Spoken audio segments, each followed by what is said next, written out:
Have you ever noticed how some people react with visceral hostility when they encounter someone who genuinely doesn't care what they think? Not someone pretending not to care, not someone performing indifference to mask insecurity, but someone who is authentically unbothered by approval or disapproval. That reaction, that instinctive recoil, mixed with anger and dismissiveness, reveals something profound about human psychology and the invisible hierarchies that govern most of our social interactions. There's a particular type of person who triggers this reaction more consistently than almost anyone else, someone who operates by rules so different from the mainstream that their very existence feels like a threat. This isn't about mythology or internet personas or masculine archetypes that sound good in motivational videos. This is about what happens when someone genuinely opts out of the game that everyone else is desperately trying to win, and why that choice terrifies people far more than direct competition ever could. The Sigma male, stripped of all the online hype and questionable evolutionary psychology, represents something very specific and very threatening to conventional social structures. He's not the guy at the top of the hierarchy commanding everyone's attention, and he's not the guy at the bottom wishing he could climb higher. He's the person who looked at the entire ladder, understood exactly how it works, possessed the capability to climb it if he wanted to, and then simply walked away because he found the whole game fundamentally uninteresting. That decision, that conscious rejection of a system that most people never even question, creates a unique kind of psychological disturbance in those who've invested everything into climbing that very ladder. Think about what you've sacrificed for status, for approval, for position in whatever hierarchies you operate within. Think about the times you bit your tongue when you wanted to speak truth, the times you laughed at jokes you didn't find funny, the times you performed enthusiasm you didn't feel, all in service of maintaining or improving your position in some social structure. Now imagine encountering someone who simply doesn't do any of that, who speaks their actual thoughts, who doesn't perform unless they genuinely feel it, who pursues what genuinely interests them, regardless of whether it impresses anyone. If you're deeply honest with yourself, that person probably makes you uncomfortable, and understanding why reveals everything about the invisible prison most people live inside without even realizing it. Human beings are status tracking machines operating with social software that evolved when we lived in small tribes where your position in the group directly determined your survival and reproductive success.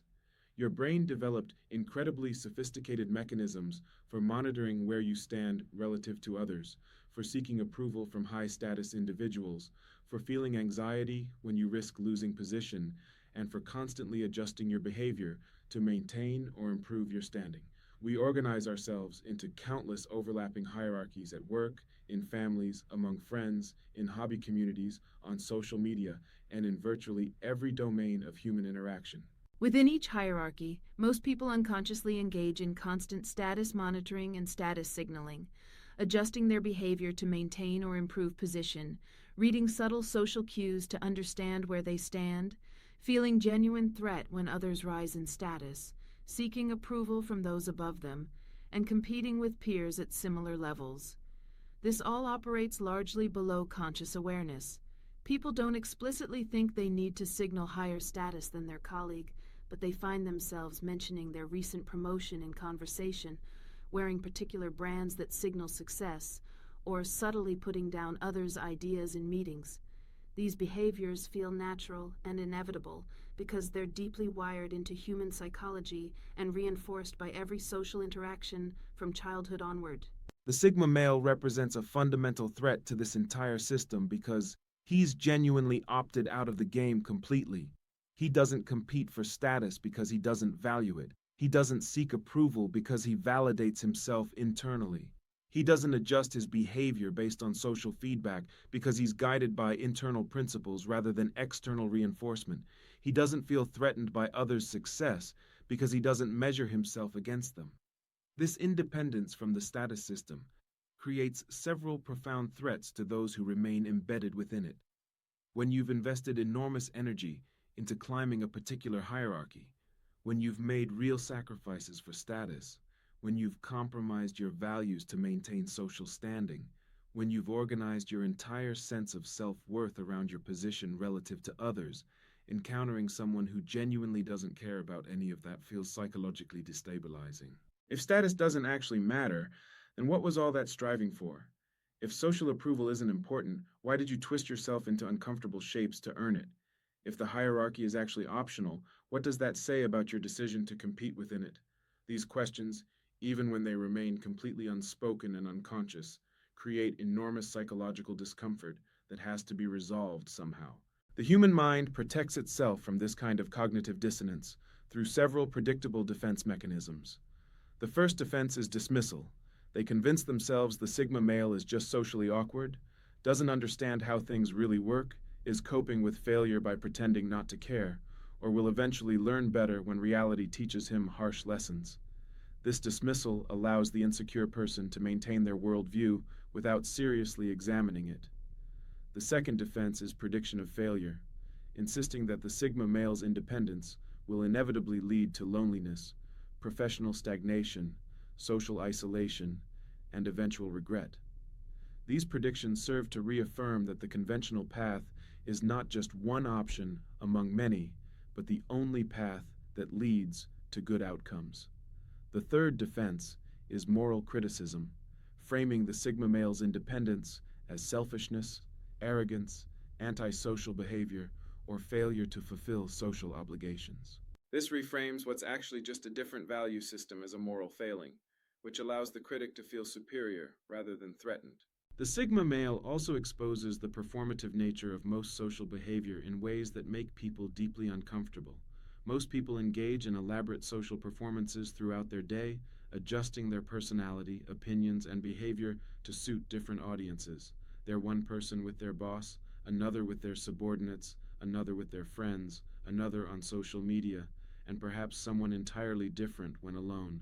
The Sigma male's consistency across contexts, his refusal to perform or adjust his authentic self for social advantage, highlights just how much performance everyone else is engaged in.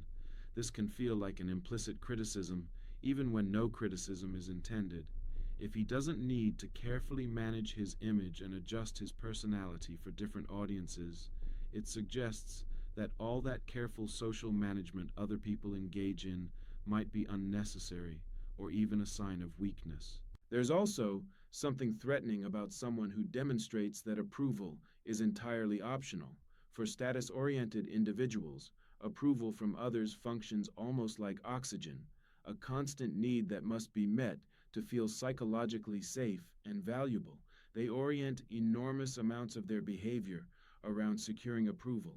They feel genuine distress when they sense disapproval, and they make significant life decisions based on whether others will approve of their choices.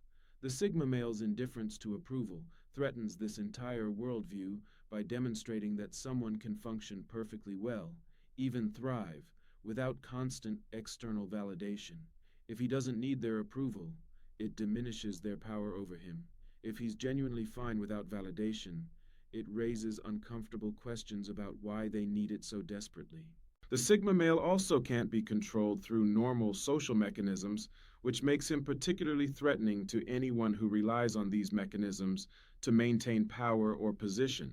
Most social groups maintain cohesion and enforce norms through rewards for compliance and punishments for deviation.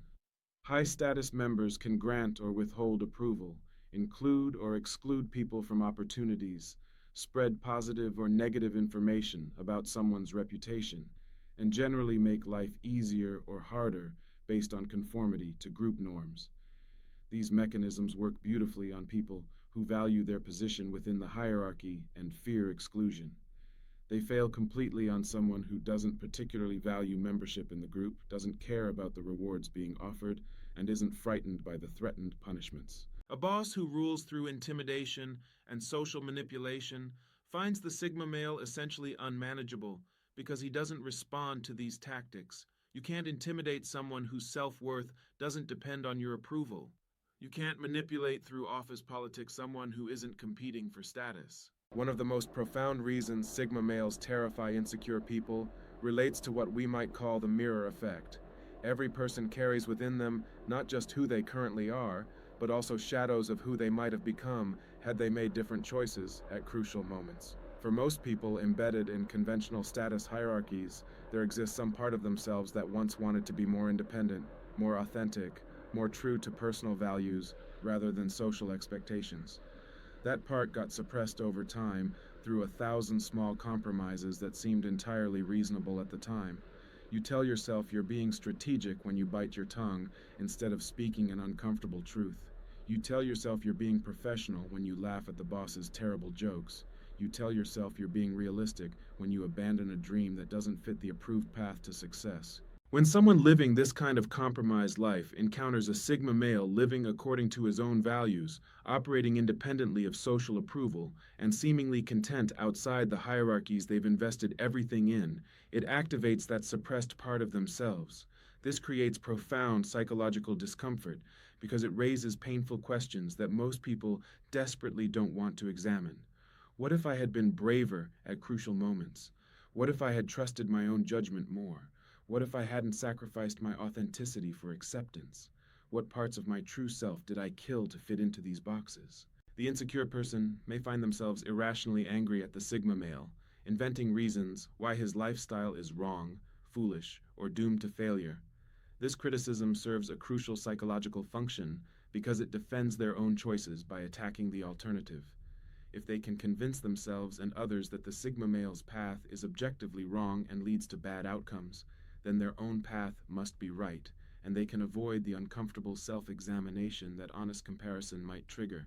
The intensity of their criticism often correlates directly with the degree of internal doubt they harbor about their own choices.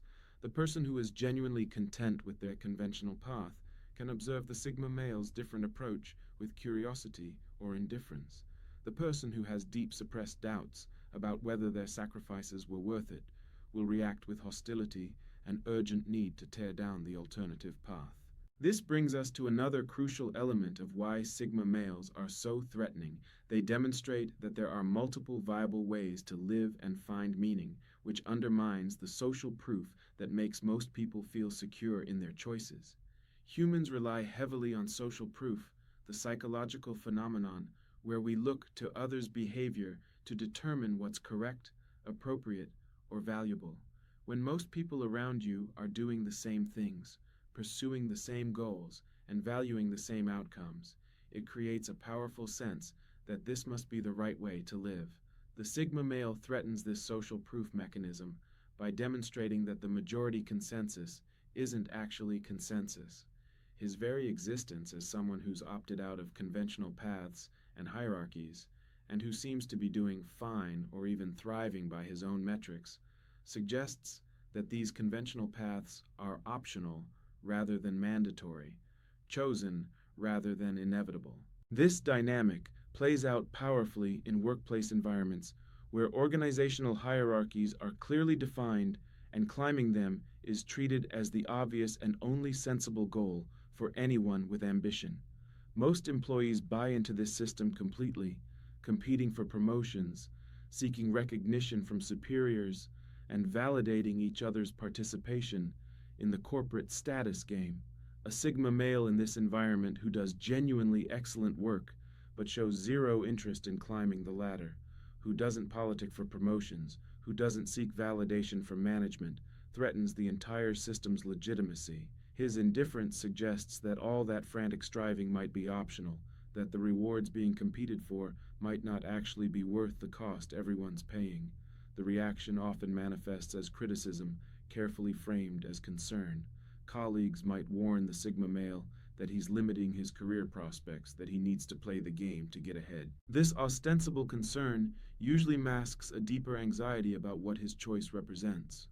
There's also something particularly threatening about how Sigma males challenge the external locus of control that many people operate from. A fundamental divide exists between those with an internal locus of control, who believe their outcomes are primarily determined by their own actions, and those with an external locus of control, who attribute outcomes primarily to external forces like luck, other people's actions, or circumstances beyond their control. Sigma males tend very strongly toward an internal locus of control.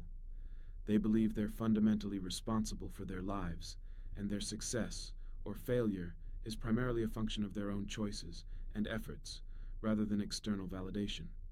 This orientation terrifies insecure people who've organized their entire psychology around an external locus of control.